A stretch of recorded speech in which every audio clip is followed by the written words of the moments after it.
This was the United States in the 1930s. At that time, the nation was going through the most severe economic depression in its history. In 1930, the U.S. passed the Smoot-Hawley Tariff Act, raising import duties to 59%, which triggered a global trade war. Between 1929 and 1933, global trade volume fell from $68 billion to $26 billion. Under the gold standard, gold flowed out of the United States, forcing the Federal Reserve to tighten the money supply. Other countries followed suit, draining global liquidity and spreading the crisis worldwide. On October 24th, Black Thursday, and again on October 29th, Black Tuesday, the stock market saw over 16 million shares sold in a single day, wiping out $30 billion in market value, about one-third of that year's GDP. In 1930, industrial output fell by 23%, and unemployment rose from 3.2% to 8%. The collapse of European finance further deepened America's crisis. Industrial production dropped another 15%, and steel output fell to just one-fourth of its 1929 level. From 1929 to 1932, more than 3,700 banks failed. Unemployment soared to 24%, and 13 million people lost their jobs.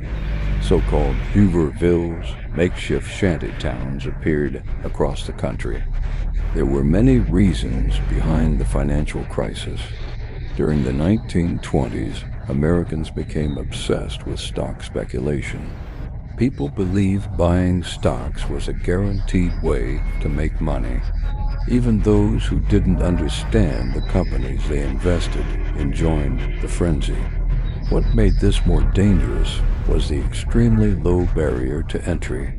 To buy $100 worth of stock, one only needed to pay $10 as a margin deposit, borrowing the remaining $80 to $90 from a brokerage firm.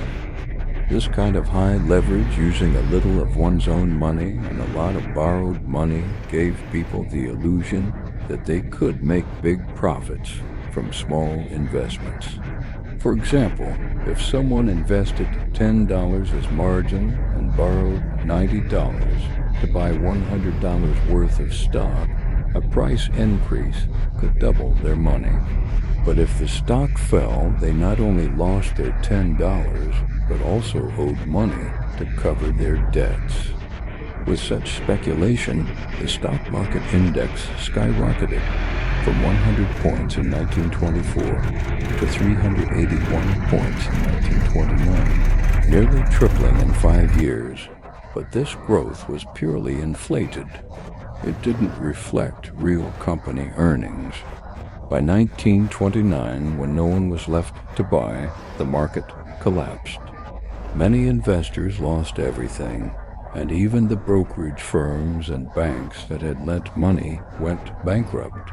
From 1929 to 1933, over 9,000 American banks shut down, wiping out people's savings entirely.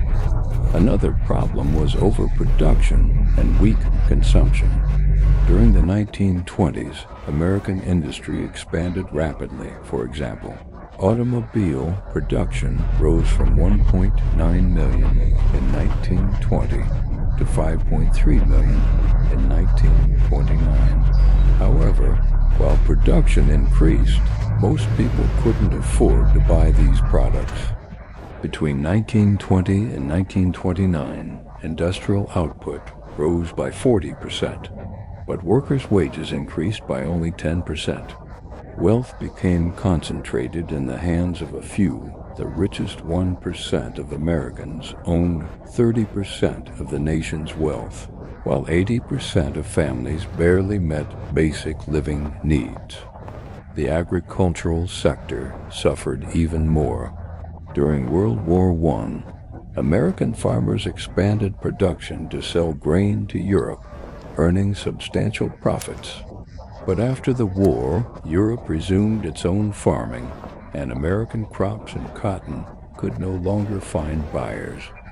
Wheat prices, for instance, fell from $2.50 per bushel in 1920 to $1 in 1929, cutting farmers' incomes in half and forcing many farms to close. With farmers unable to spend, demand for industrial goods also collapsed, creating a vicious cycle.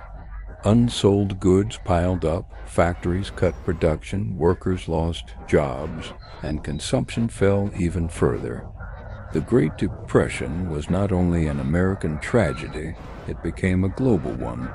After World War I, European economies were weak, and the United States had become the world's largest creditor. Yet, in an effort to protect domestic industries, countries around the world turned to protectionism. In 1930, the U.S. passed the Smoot-Hawley Tariff Act, raising tariffs to the highest levels in history, with an average rate of 59%. In other words, foreign goods were effectively shut out of the American market. Other countries retaliated. Britain, France, and Germany all raised their own tariffs. If you won't buy from us, we won't buy from you. As a result, global trade froze. Worldwide trade volume fell from $68 billion in 1929 to just $26 billion in 1933. U.S. exports dropped by 70%. Factories that were already struggling to sell domestically now lost foreign markets too, worsening the situation. At that time, most countries still adhered to the gold standard, meaning their currencies were tied to gold reserves. Money could only be issued according to the amount of gold a country possessed.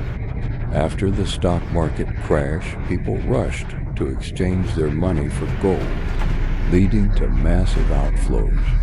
To retain gold, the U.S. had to restrict money issuance and raise interest rates. As a result, businesses found it harder to borrow. Ordinary people were afraid to spend, and the economy froze completely. In 1933, President Franklin D. Roosevelt introduced the New Deal, centered on relief, recovery, and reform. The government launched public works programs that created 4 million jobs, passed legislation to regulate industry and agriculture, stabilized the financial system, and established a Social Security framework. From 1929 to 1937, industrial output grew by 50%, and unemployment dropped to 14.3%. Although there was a brief recession in 1937, the outbreak of World War II in 1939 and the massive demand for military production fully revived the American economy.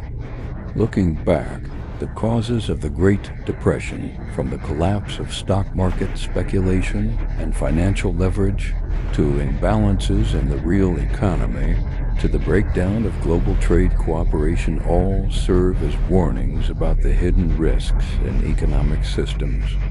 This history is not far behind us. It remains a mirror reminding us that no matter how prosperous an economy may seem, we must stay alert to the dangers of overspeculation, safeguard the balance between supply and demand, and preserve the order of global cooperation. Only by learning from history can we better avoid future crises and ensure steadier, longer-lasting economic growth.